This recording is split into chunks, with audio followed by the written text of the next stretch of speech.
The problem then with theistic evolution is that it reinforces a commitment to scientism, and you end up with a revisionist view of the Bible. Now, some people say, look, theistic evolution is what allowed me to embrace Christ because I had a problem with creation and I would have never become a Christian if I hadn't had the option of theistic evolution. Now, my response is the following. Number one, if you're talking to somebody about Jesus and they want to talk about evolution, my view is to say, look, let's not worry about that right now.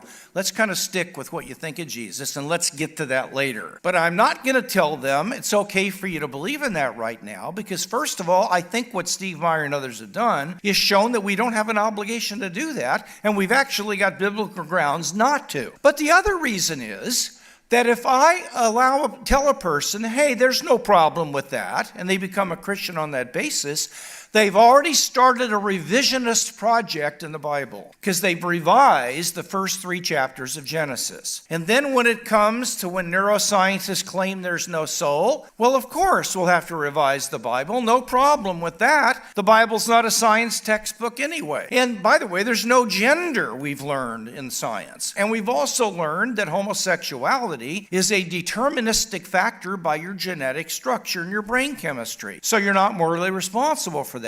Hey, okay, after a while, what authority does the Bible have any longer? So I think theistic evolution undermines the authority of growing in Christ, even though there might be a short-term benefit in a person getting in the door. The way he got in the door is not going to let him grow over the long run.